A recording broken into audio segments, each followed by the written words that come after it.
Carlyle announcing today that it has raised $5.7 billion for its latest flagship credit fund, with more than $7 billion with leverage. It's the fund's largest ever credit pool, exceeding the roughly $4.6 billion raised for the prior vintage in 2022 for opportunistic credit. For more on this, we are joined by Mark Jenkins. He is head of global credit at Carlyle Investment Management. And we have to put this into context because you're looking at opportunistic credit.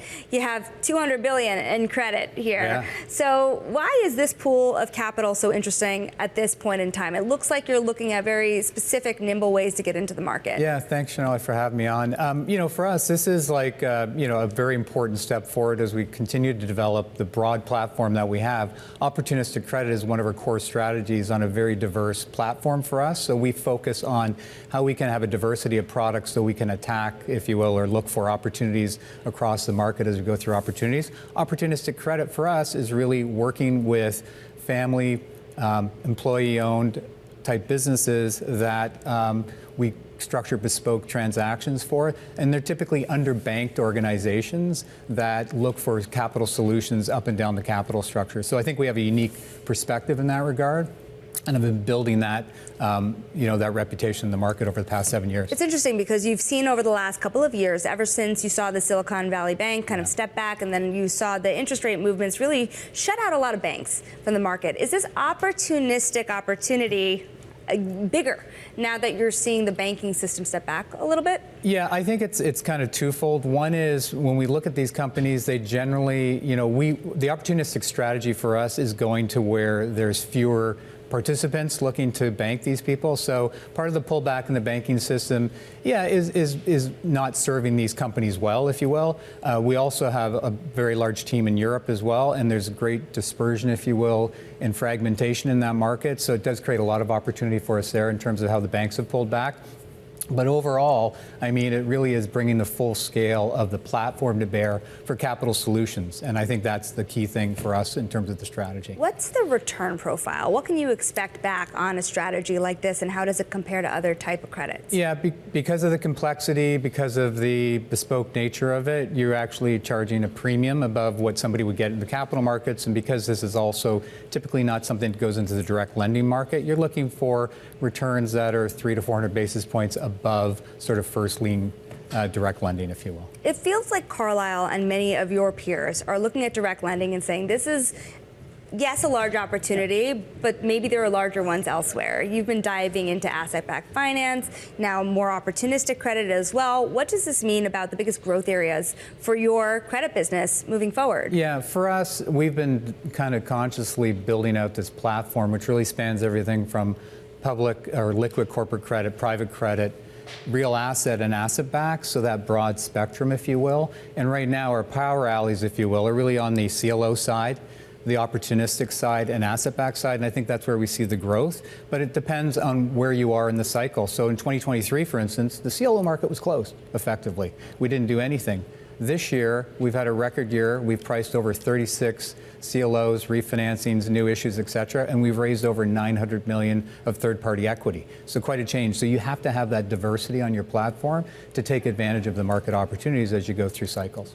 Power alleys, a strong word. Yeah. How are these things serving as power alleys? Is there something about these markets growing faster now than they were before? Yeah, I think, you've got, specifically on the asset-backed side, you do have this secular shift where we've seen assets that weren't ordinarily available to us for private investment are now coming into the marketplace because of the shift you're seeing from basically banks in the United States in particular. Has to do with regulatory changes, how they manage their RWAs. It has to do with some accounting changes.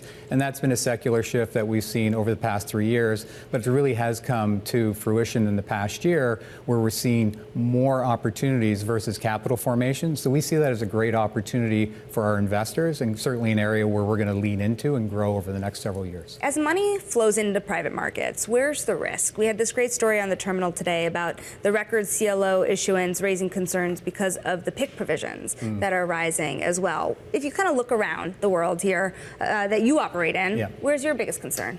Yeah, I don't think it's so much the flows of capital into the private markets, because ultimately, when you think about who the actual investors are, they're much better matched to the private nature of it, i.e., when it sat on bank balance sheets, you're financing those with customer deposits, you're financing them in the capital markets, and it's not necessarily matching, asset liability matching. When you go into the private markets, you're looking for much more longer investment horizons, so you can ride the volatility that you might see in a credit. So the real risk isn't so much in capital coming in.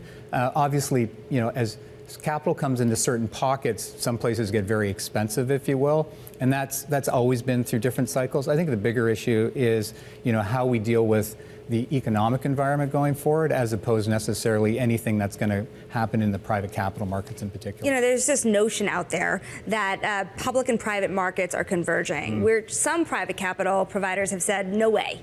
Private is private, public is public. Yeah. How do you feel about that? Yeah, I think credit is credit, right? I think equity is equity. So when somebody's putting it into their policy portfolio, nobody's saying, should this be private or should this be public? They're thinking about, what is that exposure that I have in my portfolio?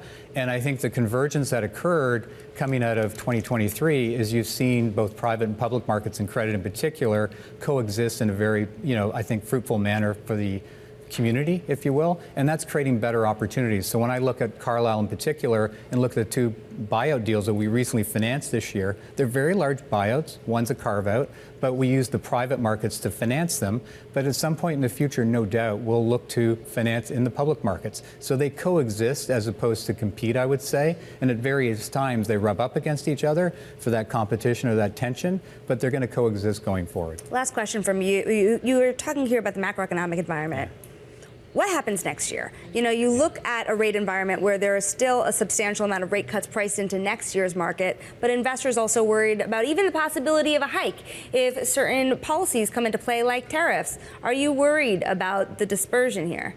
Yeah, I think our view is that we're going to have higher rates for longer. We've had that view for some time now. I think the macroeconomic geopolitical tension that you see, and the new administration coming in is going to be very pro-business, which I think is a good thing, is going to keep rates at a relatively high level relative to what the markets predicted, if you will. And what does that mean? I think what it means is it's good for the liquidity in the marketplace, but right now, if you take a look at financing costs for buyouts right now, and you look at the high yield and leveraged loan market, we're only about 50 basis points higher than when the Fed started raising rates in March 2022. So you've got a very good environment right now for financing, for buyouts, et cetera. There seems to be good momentum in terms of the economy. So as you look forward into 2025, we obviously are going to see some volatility, but I think we're in a very safe environment for investing.